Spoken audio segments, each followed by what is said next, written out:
And the tension certainly has been building here over the last few minutes. We're about 10 seconds away from the start. Little George Fury has pole. Harvey starts outside of the front row. They're racing. Harvey wins the jump very cleanly too. And it's Glenn Seaton who comes up very quickly into third. And Dickie Johnson made a very good start. Jimmy Richards being muscled out there on the back behind them as they head down the front straight, and I think it could be Seaton on the outside as they stretch it, going down into the right-hander at Valvoline. Just look at this. It's Fury on the outside, Fury dropping back into second, then Seaton. John Bow came up very quickly in car number 4, Graham Crosby next, Dick Johnson, Peter Brock and Robbie Francevic really copping a bad one. So John Harvey, the leader of the 7th round of the Australian Touring Car Championship, as they crest the top of the hill. Coming down to Coca-Cola, and they sweep through here, working their way onto the back straight away. Harvey will lead it. Georgie Fury in second. His Nissan teammate Glenn Seaton is back in third. Then the first of the Volvos, followed by Graham Crosby, Dick Johnson and Peter Brock. Coming down now towards Glowweave Corner, and Harvey in the second of the mobile dealer team Commodores, looking sharp. Big crowd on the hill as they come out of Glowweave Corner and now work the front straight with 59 laps remaining. The first lap down, and the Commodore fans have gone quite wild with excitement on the hill. Harvey leads them across the straight. Fury in second, Seaton, then of course John Bow ahead of Graham Crosby, and here comes a charge down on the inside by Seaton. Brock is there, and sitting behind Brock is Dickie Johnson. An intriguing battle, this one, on a new circuit, 2.4 kilometres. Very, very hard on brakes, a 1 kilometre long straight, and it is over 60 laps. That's almost 1 hour of racing, and it will take its toll on not only tyres but also brakes. And that will be the thing, whether or not these heavier Commodores can withstand the pressure being served up to them by the lighter, more nimble and obviously very quick Nissan Skylines and the Volvo. Well, I tell you what, Harvey's going for broke. Yeah, certainly proving that his front row qualifying position was no fluke. Apart from the fact having John Harvey having very good racing talent, and he has had for many, many years, Neil Lowe has been in this car for the last couple of weeks. You recall that Harvey didn't run at Surfers Paradise. Lowe has been, and there's Francevic in trouble. Robbie Francevic in real strife in car number 10. He's pulled off the circuit. The sign says Volvo in sports, and I think Volvo in trouble. Robbie Francevic, the series leader, and this is exactly what George Fury had been aiming at, that Robbie Francevic wouldn't finish one of these rounds. And at the points count back later in the season, you drop your worst performance, and that makes Fury start to look good for a challenge on Robbie Francevic. I was about to say that Neil Lowe has done weeks of chassis testing with this car number 3, while they gave the car a bit of a holiday from the 6th round at Surfers Paradise, and the brilliance of that engineer has made this car super sharp this weekend. And look at the comparison of car number 3 by comparison to Peter Brock's 05 vehicle. There's Francevic being pushed off in the background, just coming up to that chicane, and David Oxton there lurking in the background in the Ford Sierra Turbo. He's also doing very well. Fury getting close to Harvey's tail here as they come up on the Coca-Cola S's and head towards Glowweave Corner once more. Glenn Seaton sitting in behind them. Then Graham Crosby, who didn't get the best at the start, followed by John Bow, Peter Brock, Dick Johnson, David Oxton, and then Jim Richards. Harvey working the front straight. Here comes Fury, lining him up. Goes for the inside. Harvey appears. Has he got him covered? George Fury carries on. Looks for the inside run, going down to Valvoline. And here they come under brakes. George Fury, car number 30, pole sitter for this Coca-Cola Cup race, disputing the lead with John Harvey, and Fury now goes through to lead round 7 of the national title. They're doing a genuine 160 miles an hour at the end of that straight. A hard stop through the right-hander, very gently easing on the power as they come to the top of the hill. All the leading drivers saying they had wheel spin right to the very tip of it. And then through here it is flat out in 4th gear. The good guys not lifting at all, and then back on the old circuit. So Fury in car number 30, the Peter Jackson Nissan Skyline, comes down to Coca-Cola Corner. There's Crosby, a little out of shape, but he's sitting right in behind Glenn Seaton, the second of the Nissan Skylines, number 15 on screen at the moment. Then Graham Crosby, and then Peter Brock, who's got past John Bow to take up station in 5th place on the racetrack now. They work the front straight again, and George Fury holding probably 3 car length lead over John Harvey. Good effort there by the 4th placed getter, the red Commodore, Graham Crosby, who didn't get the best of things at the start, got shuffled back to about 7th or 8th position, and has come through now to take up 4th. Glenn Seaton looking as though he means to pass Harvey. And I'll tell you what, Crosby's looking as though he means to pass Seaton. Once again, they work their way up the hill. They drop off and head down to Coca-Cola after coming from Valvoline, the U-turn at the end of the front straight. Actually, they go close to the edge through that new section there. One slip and you're gone. Nose to tail, Fury, Harvey, Seaton, then Crosby. Graham Crosby's in the thick of things. They come out of the turn and work their way onto the front straight. And there's the gap, the first four in the field. George Fury in the Nissan Skyline. There's Graham Crosby sitting in behind Glenn Seaton as they work their way. And there's Seaton making a move once again on John Harvey on the inside. Down the long front straightaway here at Calder. Once again, Seaton is outfoxed by Harvey as they make it to the right-hander. Seaton maturing very quickly at the wheel of this Nissan Skyline. He's now waiting for the right opportunities to come through to him. And there's the shot again from Graham Crosby's 7 Sport race cam. Through the new S's, look how close they go to those enormous tractor tyres until the curving's been put in place here for the new track. Over the hill, listen to the engine. Flat strap through the chicane. And whether or not Crosby can reel in the flying turbo remains to be seen. But Graham, for the first time today, running new 16-inch Dunlop radial tyres on the Commodore. I tell you what, Harvey's closed it up on George Fury, though, as they make their way down to Glowweave Corner again. A much better lap through here. We'll see if Harvey sits in on the tail. There's Crosby going through. I'll tell you what, back behind this quartet, Bow and Brock are having quite a scrap, and Bow's got by Brock again. Here comes Glenn Seaton working the outside this time on John Harvey. He'll need luck. He's not going to get close enough. Harvey maintains second place behind Fury. Then Seaton, then Crosby, then John Bow, who's regained 5th place from Peter Brock. Some slower traffic there already. Harvey works the hill. They all manage to get through, the slower car staying off the course, not on the racing line. A bonus for the front runners. And another one. Down the back straight, John Harvey on the inside. He's taken it. Here's Seaton. Moves right up behind George Fury. Crosby has done a bit of Neville Crichton rallycross. He'll join the circuit again off the grass. Hasn't lost a place, but has lost some ground. Well, that's rather strange because Fury last time was that much quicker down the front straight than John Harvey. We'll see if Fury's able to take Harvey back and once look again.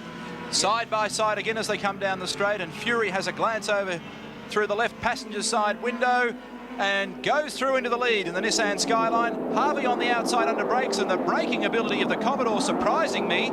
Side by side through Valvoline Corner, somebody has to give, and George Fury comes out in the lead. Magnificent move that from Harvey, and held position right on the outside of Fury. Fury once again goes out of Coca-Cola, up over the hill. Harvey in hot pursuit. Seaton is the next one back, followed by Graham Crosby. And then John Bow and Peter Brock. The dealer team, and Harvey getting a little sideways as he came through the chicane extremely quickly that time. My comment then was going to be that the dealer team are very happy with their 17-inch Bridgestone tyres they're running this weekend, because they're running something like 10 to 15 degrees C cooler than they would normally do, which tells you something, and that is that obviously the track temp is much lower than we've had throughout the Touring Car Championship, but the way they've refined the suspension on this car, it's not working as tyres nearly as hard. Well, and now Seaton with the opportunity of going through on the inside of Harvey, and can John Harvey withstand this sort of pressure?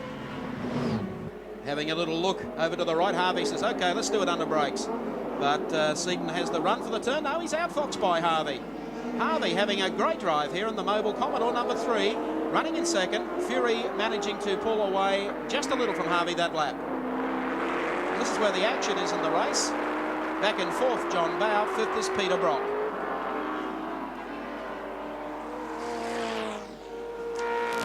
I'll get the stopwatch out on George Fury and get some indication of just how hard they're pushing, bearing in mind that Fury qualified in a time of 61.23, half a second faster than John Harvey. Harvey really working at the wheel too, down to the right-hander at Glowweave. 8 laps gone in the race, coming up on 9 laps. Crosby a little closer this time to Glenn Seaton. Harvey keeps dropping his rear left wheel off into the dirt all the time. That's something he can't afford to do. Through the eyes of race cam, we see the manoeuvre being made by Glenn Seaton down this very quick straight, but he can't get away with it that time.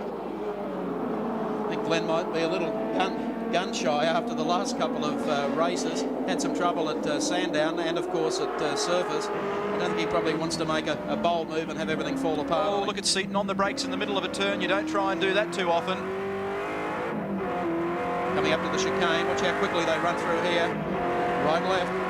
The news has also just come through to me that the man whose car we're looking through at the moment, Graham Crosby, is carrying a 1-minute penalty. I have not got confirmation of that. I don't know why. I thought he blew the start. I don't think he jumped it. Oh well, that's the news. A 1-minute penalty apparently on Graham Crosby.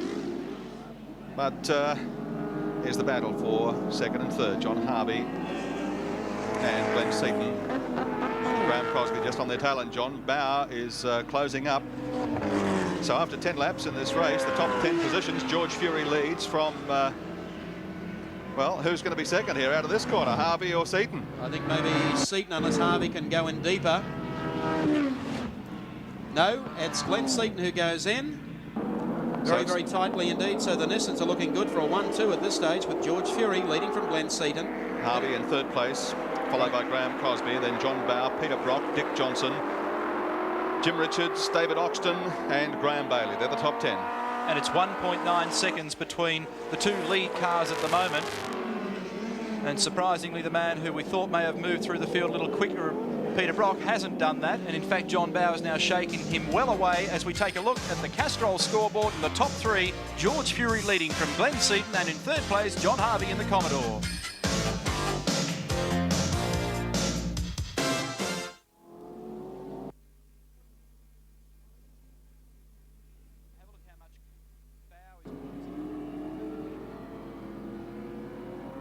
About to get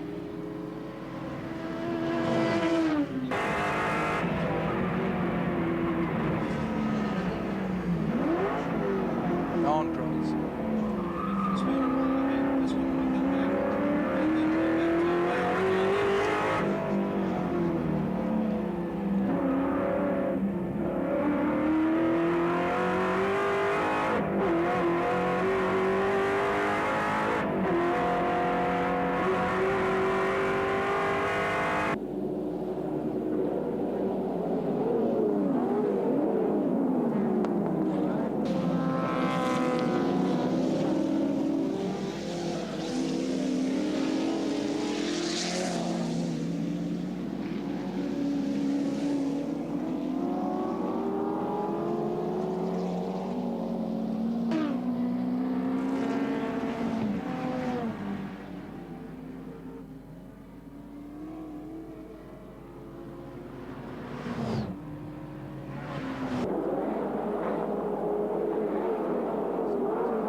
The Australian Touring Car Championship Round 7, the Coca-Cola Cup, continues at Calder Raceway, and we're following this great scrap between John Harvey in car number 3 and Graham Crosby.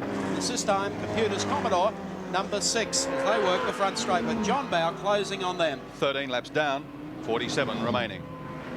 This is a battle, and Crosby pulls out to have a go under brakes. Can he get close enough? I don't think so. Harvey will hold station there, but John Bower is coming in very quickly on the back of this pair.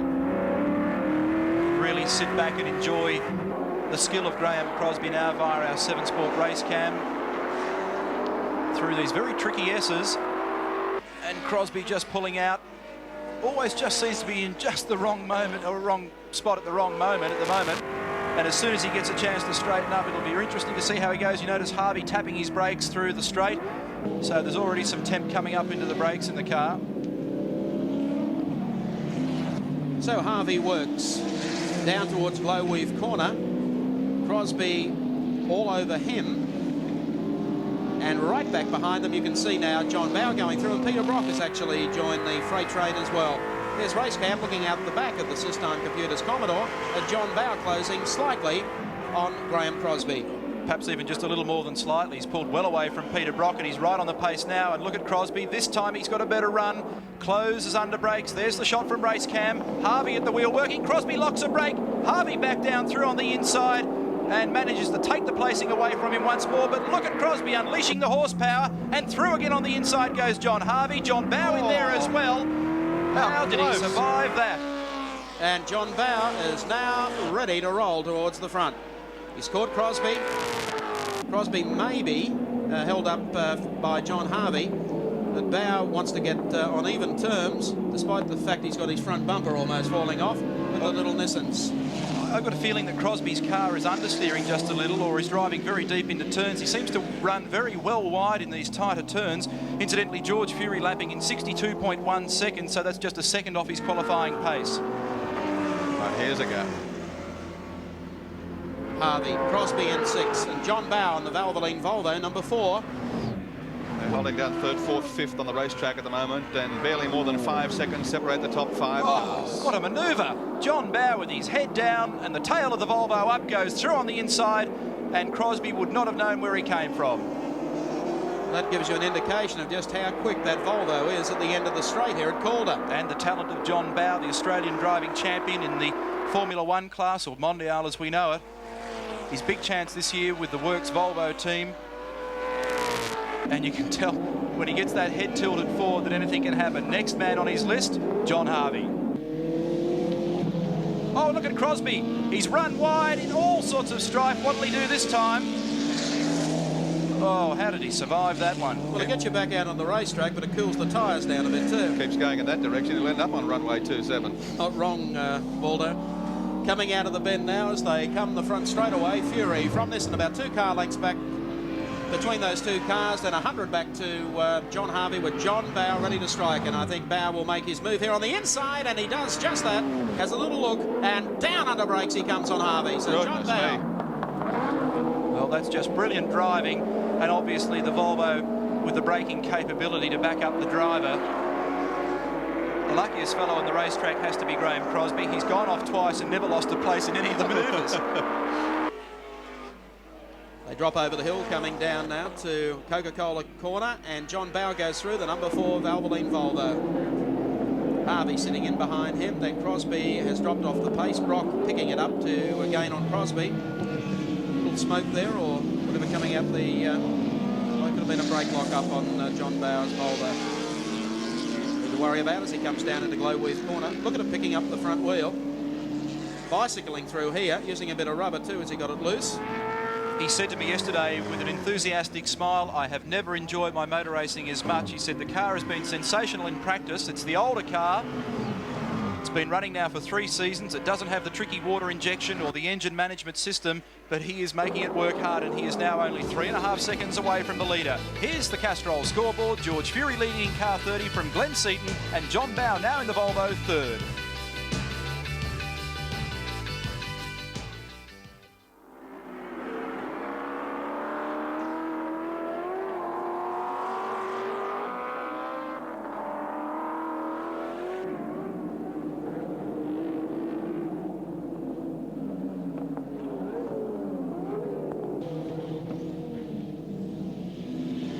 Fury. We'll see. Nice read.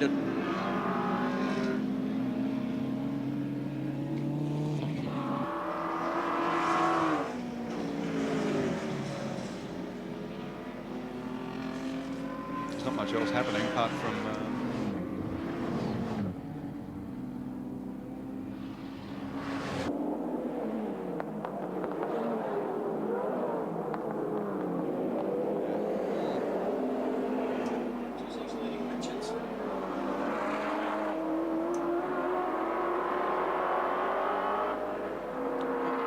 He did.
Okay.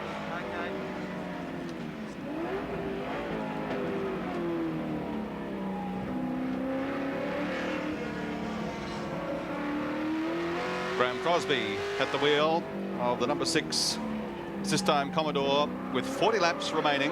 He's in 5th place in the Coca-Cola Cup, round 7 of the Australian Touring Car Championship. I tell you what, Graham looks busier than Hans Tholstrup on his off-road activities.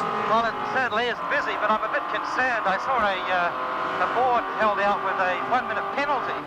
I don't know what the hell's going on. Well, our information is, Graham, that they've pinged you for jumping the start.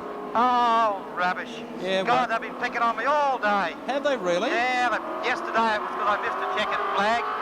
And then, some other problem before, but they're just waiting to get their own back on me. I never jumped the start. I learned from last time. Tell me this, you've had some interesting off-track excursions so far. It's been a bit thrilling. Yeah, these things aren't too bad to drive when you got brakes. Oh, it's like that, is it? Yeah, I'm really having to use half the body as well, because I seem to have pushed the brake down and there's a big piece of steel under the bottom, so I don't know what the hell's happening. I think I've got the brake bias is okay, but I don't think the front brakes are working as good as they should. And of course, the back brakes are working very good. So I have to go into the corners and the back seems to want to overtake the front all the time. Cros, how are those new tyres working for you? Oh, they were new. Actually, I'm pretty lucky because the tyres that I've got on the car at the moment are the ones I started Surface Paradise with. So if anything, Brocky's done me a good turn. Hasn't cost me $1,300 for a set of tyres. I said before, I reckon you're the luckiest bloke on the track. You've taken 2 excursions in the grass, but you didn't lose a place. No, that's a trick round. You don't have to lose any time round here. Because the corners, when you do come off, they sort of coincide with where you get back on again. I'll just see if I get past this thing. Now, well, thank you. That makes life a bit easier, doesn't it? Yeah, but hang on, I'm going to get around the corner first. Can you feel yourself making any ground up on John Harvey? Oh yeah, but look at these other blokes. These Commodores really have a brake problem. And I notice I've got, John in front of me, but I've got Peter creeping up behind as well. Just as long as it stays there, I'll be happy. What about the new circuit, Graham? You enjoying it? Yep, I can verify that the grass is very slippery when you get off. It's all part of the fun. Yeah, it certainly is. Well, you had bad luck, of course, in Surface Paradise with a no finish there. And where you're running on the road at the moment, I would think that the other Commodore drivers would be having similar brake problems. Yep. That was very good, Graham. Oh, you like that? Yeah, it was excellent. Oh, there's another one. Yeah, that's a problem I can see with John. He's definitely got a brake problem. Now, I don't know what about Peter. He seems to be coming through. Now, I don't know whether he's got the same sort of problem as what I've got. Because I'm having to brake very, very early. Unless, he's right on your hammer now, Cros. Oh, that's all I need for you to tell me he's there as well. what about we let you go and get on with that for a while? We'll come back to you later. Yeah, okay, no problem. I just have to make sure that Peter, when he does pass me, doesn't take one of his guards with him. Good luck, Ross. Okay, cheers. Graham Crosby, race cam. There's George Fury. That little yarn he gave us then comes by virtue of the fact that he borrowed some front mudguards from Peter Brock because he couldn't buy any from any Holden dealers in the last couple of weeks. Spares are pretty tight at the moment. There's Fury leading from Glenn Seaton and John Bowe lurking in 3rd spot, and I might mention still closing the gap, and I'll get the accurate split for you as soon as I can. Well, of course, Seaton got fairly close to George Fury a few laps ago, but the fact that Fury is chasing the Australian Touring Car Championship for the Peter Jackson Nissan team, and with Robbie Francevic out, the thing he didn't need was Glenn Seaton to pass him and win the race. So I'd say team orders are definitely on in the Nissan camp for this afternoon. 3.6 seconds between Glenn Seaton in 2nd placing and John Bowe in 3rd. And then the gap from John Bowe as the lead cars come through Glowweave corner to John Harvey is now 4.9 seconds. There's Dickie Johnson. We just catch sight of him. He's having a great scrap of splitting cars, the slower ones. He's in 7th place, Dick Johnson. And running very, very well. Yeah, and the man behind him, of course, is the defending touring car champion, Jim Richards.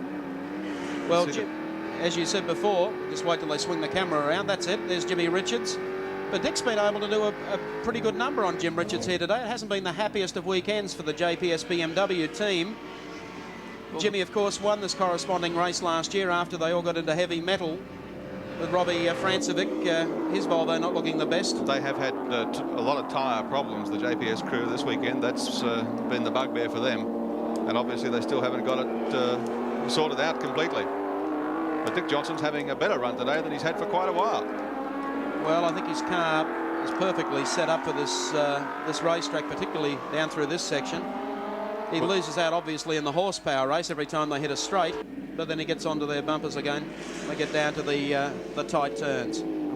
Lap 25 of the Coca-Cola Cup, round 7 of the Australian Touring Car Championship from Calder. This battle for 7th and 8th place. Remember that George Fury leads the race from Glenn Seaton, then John Bowe, John Harvey, Graham Crosby, Peter Brock.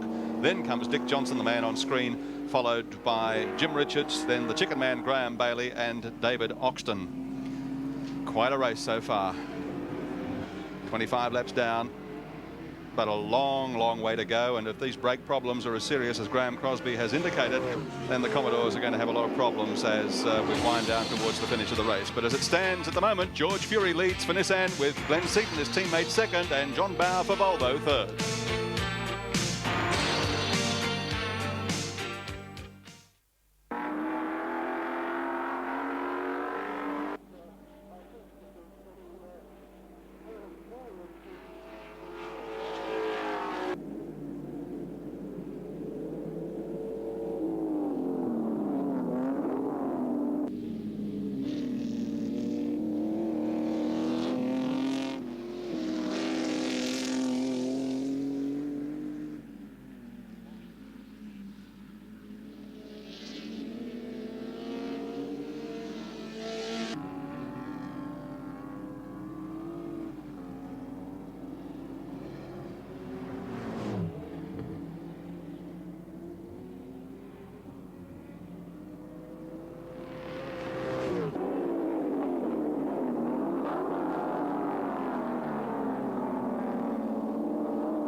Back at Calder Park, Jim Richards on the inside of Dickie Johnson as they come out of Valvoline Corner. These two have been having a great scrap since the race started. Jim has now taken over 7th on the road, and of course Dick Johnson drops back to 8th. So Jimmy Richards, the man who won, as I said before, this round of the touring car title here at Calder last year, of having the best of seasons, having a pretty tough time. However, the BMW will become more competitive as they move to the endurance races and, of course, the James Hardy 1000. Jim using a bit of the entry play and leaves the same way as they come back onto the straight. We take pictures from race camp out of Dick Johnson's Palmer Tube Mills Motorcraft Mustang. There's Peter Brock in number 5. Up to 6th in the race. Yes, and closing up slowly but surely on Graham Crosby and John Harvey. Crosby, by the way, despite his brake problems, has got by Harvey, in fact, to move up another spot. So well done. There's Brock going through in 0.5, and he's not too far back behind the race leaders. We'll pick them up for you on the front straight. And he's having a big slide at the moment. The other thing that's interesting is John Bowe is now less than a second away from the back of Glenn Seaton's car, and there is Seaton in second placing, the leader Fury in car 30, Seaton in 15, And then John Bow in the Volvo, car number 4, will be the next car through. You'll see them as they come through this right-hander at Valvoline. There's the leader. That's the gap first to second. And there's the gap back to third place, John Bow. They work the top of the hill. Just ahead of George Fury, coming up to put a lap on Colin Bond in the Ignis Alpha. Cole looks like he's run into a spot of bother. I would think a legacy of the opening laps of this race. As Fury comes down, the race leader with Seaton right behind him and Bow closing.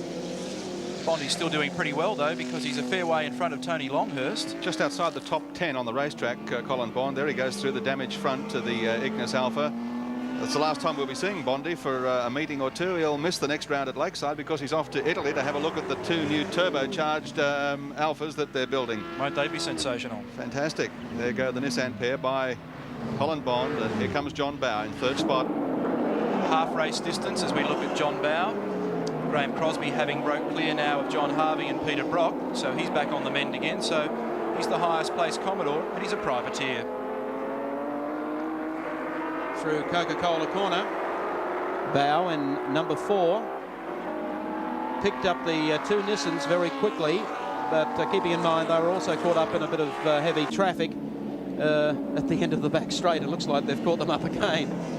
Ryan Sampson there in the Starion, David Oxton in the Turbo Sierra, in fact blocking George Fury a little as they went through. There's Bow in third place. He's going to have to deal with this traffic as well. We'll see the split as they come onto the straight. And the traffic ahead of Bow. There it is. David Oxton in amongst them. Oxton trying to get on behind Glenn Seaton's number 15 car, and Bow trying to split the pair of them. So Bow moves over for some clean air. Down on the inside line, takes Oxton. So the leaders, the top 3, have lapped the number 10 placed car on the racetrack. That's David Oxton. A little closer this time, so Bow could well be the driver to follow in this race. Thing that's surprising me, as you can see quite clearly on a number of our shots, John Bow is really sliding his car around, but he's still closing the gap. So obviously the tyres that he's using are capable of taking that sort of punishing and generating that kind of heat. But he's really right now onto the tail of Glenn Seaton. There's the gap. This will be an interesting exercise for Glenn Seaton, actually. Well, it's a real test of his skill, because not only does he have to follow his team leader George Fury and obviously try to perform as well as he can there, but he's got to keep John Bow out, not only for George's sake but for his own. Bow quickly across to the inside, but Seaton I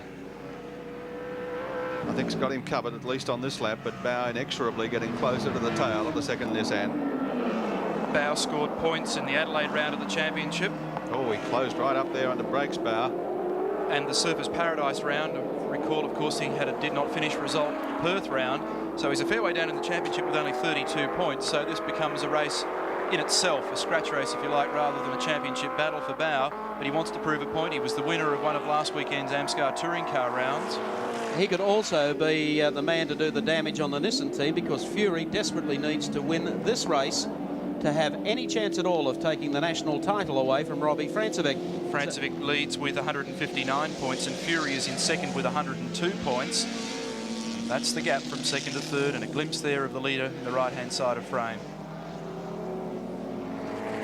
They come back onto the finishing straight, and there have been a couple of incidents in the field. We've noticed a couple of the cars go off. However, we've caught all of them for you. In the meantime, well, let's pick up on this particular incident at the end of AGC straight. That's Murray Carter. Oops. Drew Price in the front-wheel drive Corolla taking evasive action. Jim Richards goes through neatly. Likewise, Dick Johnson. So Drew coming off second best there in car number 11. Well, Murray driving the unsponsored, I shouldn't say that, the non-factory Nissan. Meanwhile, back at the front of the pack. The front of the pack is closing rapidly on the chicken. Oh, man. George has got it around sideways. Saved it. Oh, gee, that was a very narrow escape for the race leader, George Fury. Almost ran right up under the tail of Graham Bailey's car. They come out of the bend. We'll see them on the front straight. as we get the wide look at as they come across the line. And there is Fury in 30. Now Fury, I would think, would have the message that Bow is starting to climb all over Glenn Seaton. Seaton wants to protect the lead that Fury's built up. Well, I reckon Seaton's having a go, and he is. He is now. If George has got a problem, then he shouldn't hold back. He just should go for it. He'll regret it in years to come if he doesn't. So Seaton now in the lead, car 15. I think it's the first time this young fellow has led a round of the Australian Touring Car Championship, and what a fine job he's doing. George Fury back into second. The great shot of the cars come across the top of the hill. And look at Bow. Straight down on the inside. Sorry, George. Bow's through. Their second spot goes to Volvo. I reckon Fury may have some sort of problem. Yes, he wouldn't be that complacent normally. Graham Bailey there in the Chickadee Commodore behind. He's had some terrible handling problems all weekend. So John Bow on the move. Car number 4 in second position, having qualified in 5th position on the grid.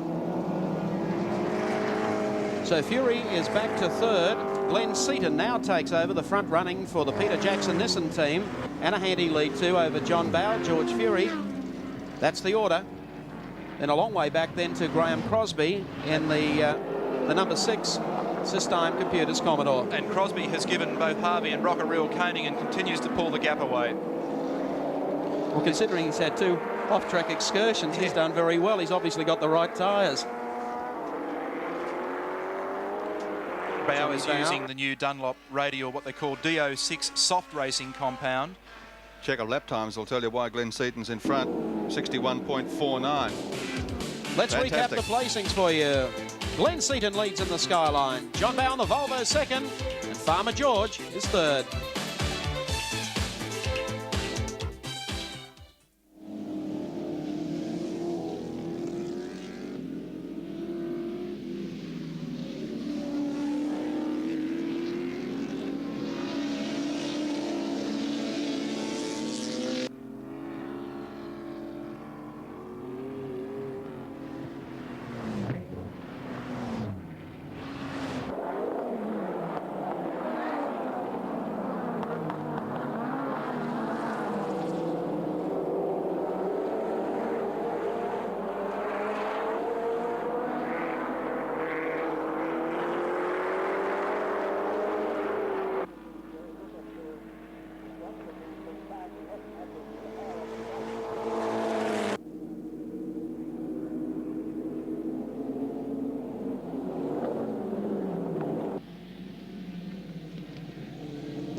The action is up front with 22 laps remaining in the Coca-Cola Cup, round 7 of the Australian Touring Car Championship from Calder. Glenn Seaton on screen, car 15. The Nissan Skyline Turbo leads from John Bow, and then Seaton's Nissan teammate George Fury, the man who had led the race for so far, but suddenly gave it up very quickly, first to his teammate, and he's also been passed now by Bow, and Bow is the charger. Bow and how, the cry went out. 1.2 seconds, Seaton to Bow. It's putting a lot of pressure on young Glenn Seaton. He's responding quite well. Simmons has got offline, driving very, very well indeed, but Bow is just picking up ground all the time. From George Fury in third position back to fourth place to Graham Crosby, it is 9.6 seconds. Crosby fourth, John Harvey still fifth. Team leader for the mobile crew, Peter Brock, is closing quickly on Harvey. Here's Glenn Seaton. Seaton's performances so far in the championship have been a bit topsy-turvy. Well, he hasn't survived the first lap in plenty of them. That's right, he didn't survive at all at Sandown. One way or the other had strife there. Had more problems in Adelaide when they were experimenting with new pistons in the Nissan Skylines, and they didn't work, obviously, because both of the team cars ended up parked in pit lane.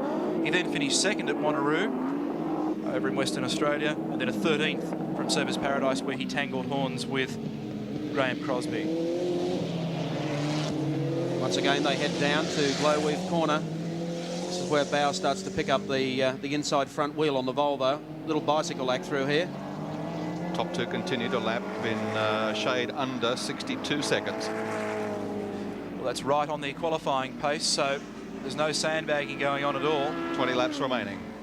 Still 1/3 of the race distance to go, so there's plenty of time for things to happen. One of the things that's really surprised me, Gary, is that other than Robbie Francevic, there has been a lack of drama. People haven't been dropping into the pits and running into one another, carving motor cars up. Colin Bond obviously had a small mishap that damaged the front of his car. We saw Murray Carter take a harmless spin out. A couple of other cars were very careful to avoid him, but as you say, apart from Robbie Francevic, the retirees have been very few in number. Particularly when you compare it to, say, Service Paradise, where there seem to be some wrecks all over the place.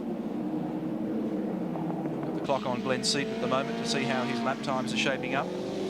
John Bow getting just a little bit closer all the time, and I think he's doing it fairly easily because the car is not sliding around nearly as much as it was in the early stages. So I suspect that John Shepherd, the team manager of the Volvo dealer team, is giving John Bow plenty of the right sort of information, and they're now calculating their way to the checkered flag.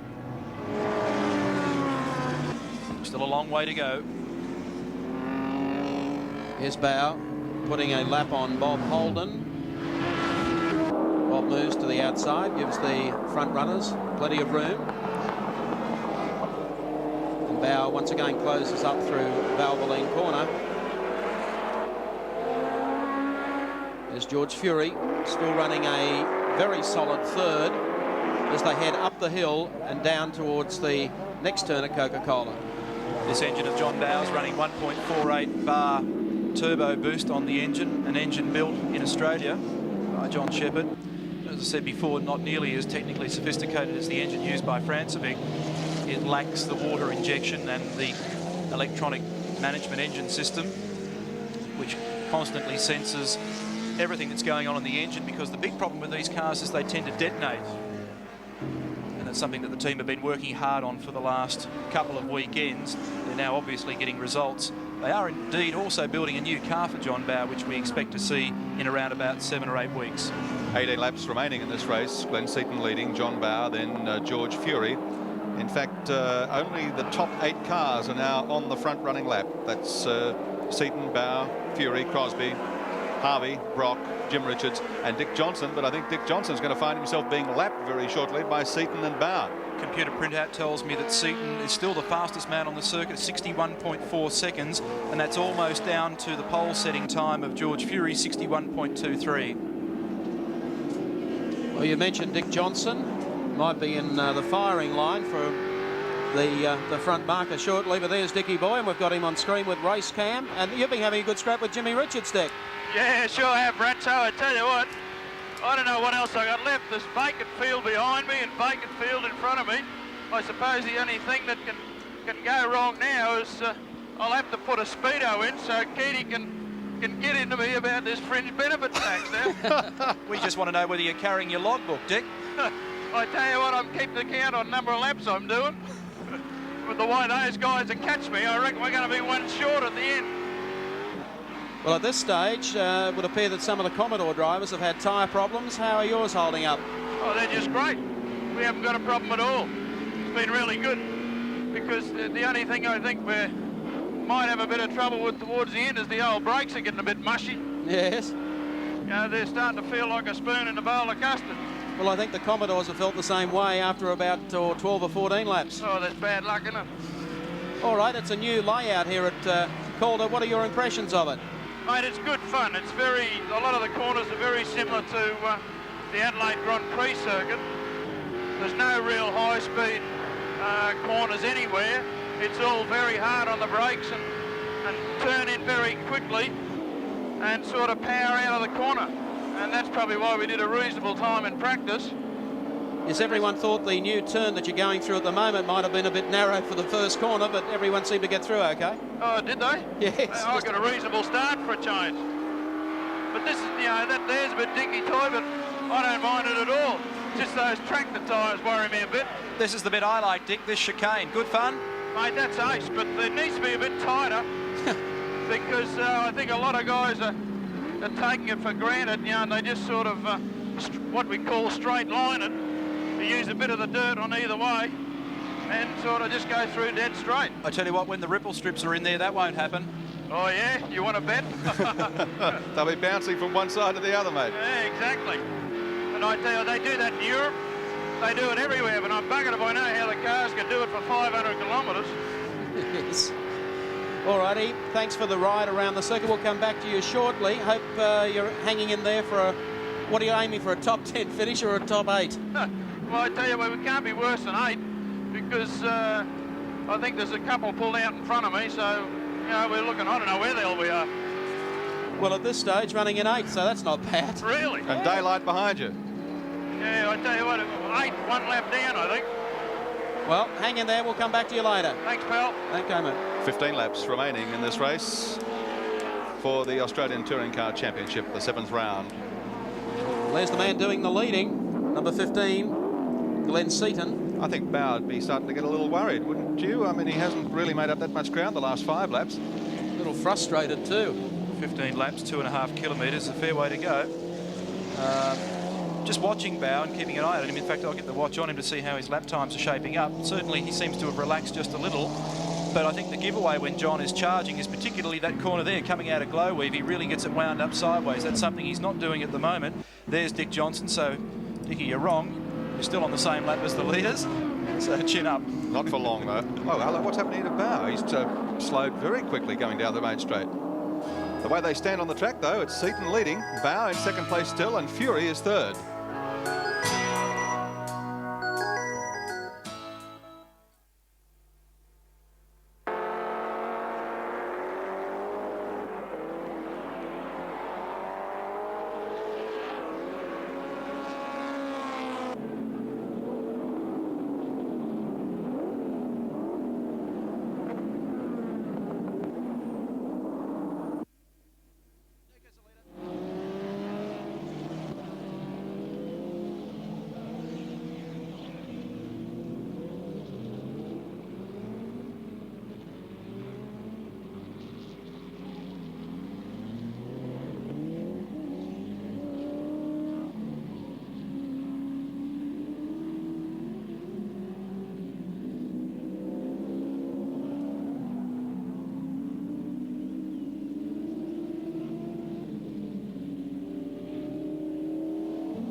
Back at Calder Park for the Coca-Cola Cup. Here's our race leader, Glenn Seaton, coming down the back straight. John Bow in hot pursuit.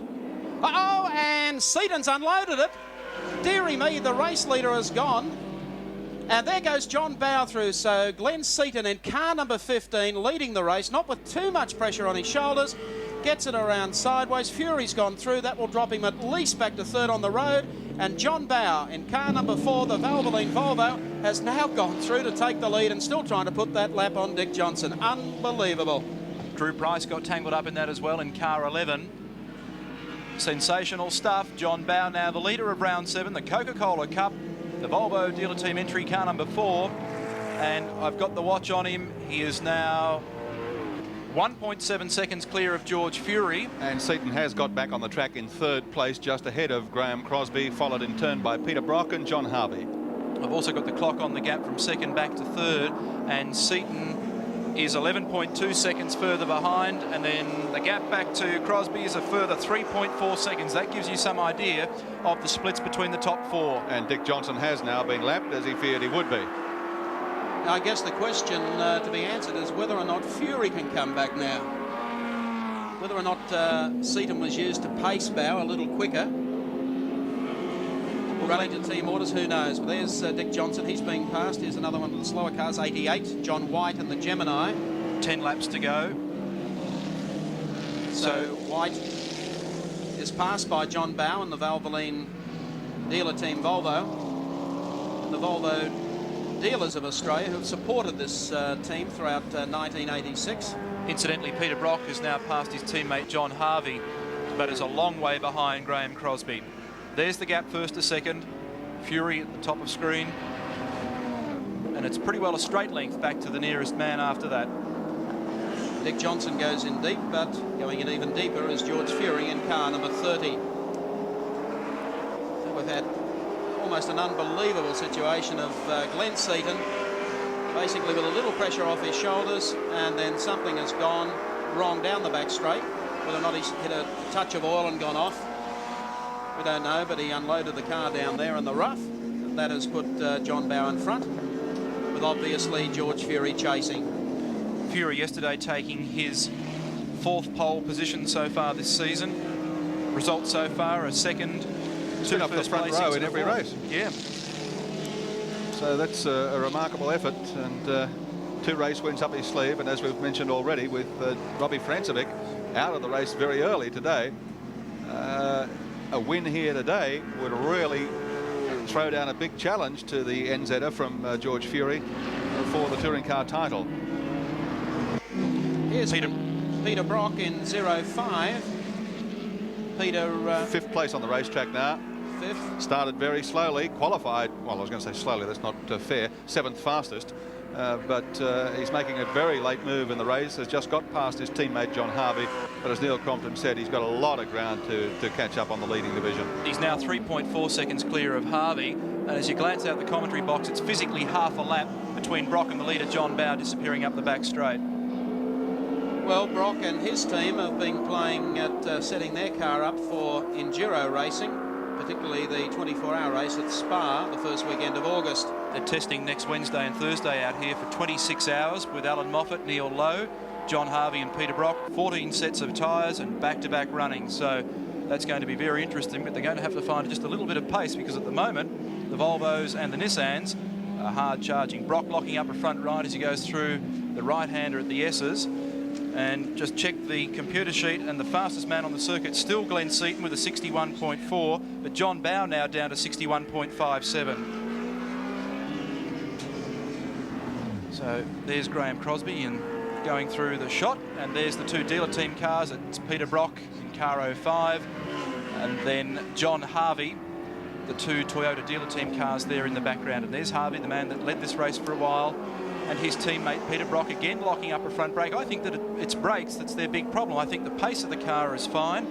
The job that Neil Lowe and the team have done in setting up the handling has been tremendous, but they certainly seem to be having some worries getting into corners. The race has been going now for coming up to around about the 1 hour mark. Well, the man who took pole position, George Fury, and is currently running in second on the track, in our pre-race interview said brakes will tell the tale here today. The car with the best brakes will win. There's Brocky. And there's Bow coming up to put a lap on Tony Longhurst in the BMW JPS 325. Tony has been very quick through this part of the circuit. We haven't seen too much of him in the race, but of course he's been down the back. And but on this part of the circuit, he's been brilliant to watch. Just look how close he is to Bauer, even as they climb up the hill. Now, horsepower will come into play when they go through the chicane, and then, of course, he'll lose sight of John Bauer. One fellow who apparently is having a few problems is Graham Crosby in car number 6. So as soon as we can, we might have a look at Cros and see what his problems are. And there's the man. Cros, have you got problems?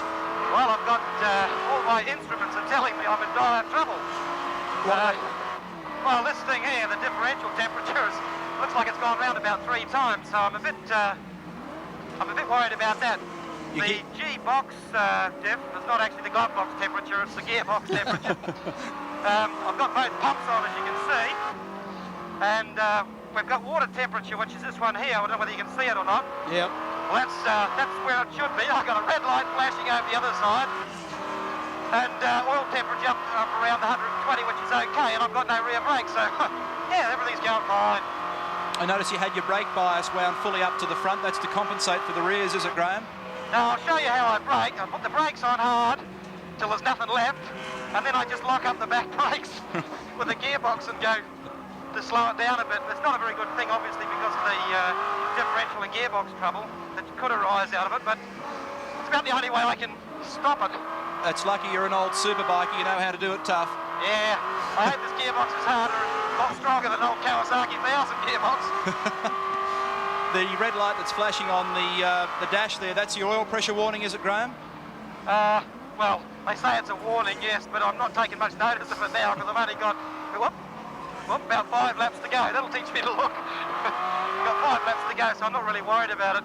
It's been like that for a while. It'll, I don't know whether you can see it, but the actual, the temperature itself, the pressure, is not too much of a problem because it runs about 125, 130 pounds, or whatever it is, before it actuates the stop switch. Well, mate, you're doing a great job. You've still got a very healthy gap over Peter Brock in car 05, so you should be able to coast home from here. Chuckle, chuckle, snortle, snortle. Good, whoop. I'm going to get home, yep. You like a slide, Graham? Oh, yeah, it's good fun. I haven't left any paint on any of these tyres yet. All right, Cros, thanks very much for talking to us, and we'll look forward to seeing you a bit later on. Okay, no problem. There's Gary Rogers in the Bob Jane BMW number 34. Rogers position 11 at the moment, just out of the top 10, but he's been circulating quite nicely. There's John Bauer, ready to put a lap on Gary Rogers. And faithful Murray Carter is there with about 4 laps remaining in the Coca-Cola Cup with Calder from Calder. Let's recap the placings for you. Johnny Bow on the Valvoline Volvo leads. George Fury is second, and Glenn Seaton is third.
What a finish we have coming up for the Coca-Cola Cup here at Calder, with George Fury coming from nowhere in that last quarter lap. John Bowe has slowed appreciably coming through the bottom part of the course as they head up the hill, and Fury coming back through the field. There he is, car number 30. So Fury goes through to take the lead with about 2.5 laps remaining. The scrap between George Fury and John Bowe, well, there wasn't a scrap, Neil Crompton. He just arrived and went straight past him. I don't know how he did it.